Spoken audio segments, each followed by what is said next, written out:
हेडलाईन्सचे प्रायोजक आहे NBC bearings, लांब पळण्यासाठी। स्थापनेचं निमंत्रण, मोदी उद्या संध्याकाळी 7:15 वाजता पंतप्रधान पदाची शपथ घेणार। पंतप्रधानांच्या शपथविधी सोहळ्याच्या पार्श्वभूमीवर दिल्लीमध्ये 144 कलम लागू, तर दिल्लीमध्ये नो फ्लाय झोन घोषित।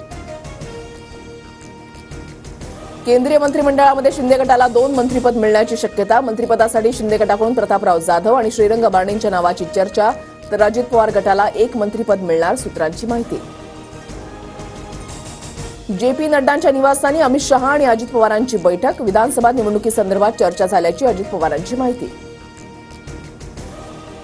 मोदींनी देशाची सेवा केली, नितीश कुमार यांच्याकडून मोदींचं कौतुक, तर भविष्यात विरोधकांच्या सर्व खासदारांचा पराभव होणार, नितीश कुमार यांचा दावा। सरकार चालवताना मोदींच्या नाकी नऊ येणार, संजय राऊतांचा निशाणा, तर नितीश बाबू आणि चंद्रबाबू सर्वांचेच आज तुमचे उद्या आमचे असतील, राऊतांचा खोचक टोला।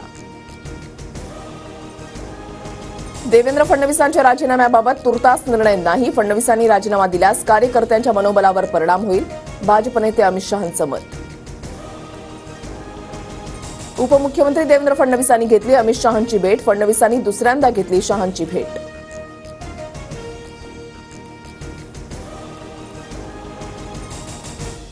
विधानसभा निवडणुकीसाठी भाजप देवेंद्र फडणवीसांच्या नेतृत्वात जनादेश यात्रा काढणार, फडणवीसांकडून पक्ष संघटना आणि कामाची ब्ल्यू प्रिंट अमित शहांसमोर सादर, सूत्रांची माहिती।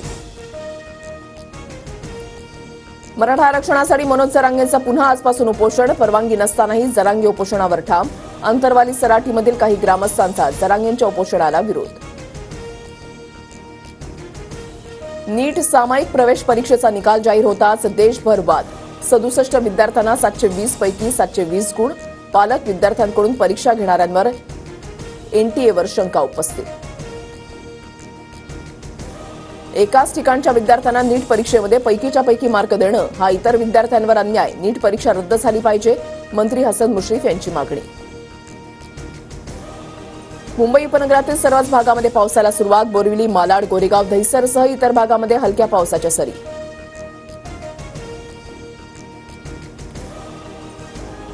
हेडलाईन्सचे प्रायोजक आहे एनबीसी बेरिंग्स, लांब पळण्यासाठी।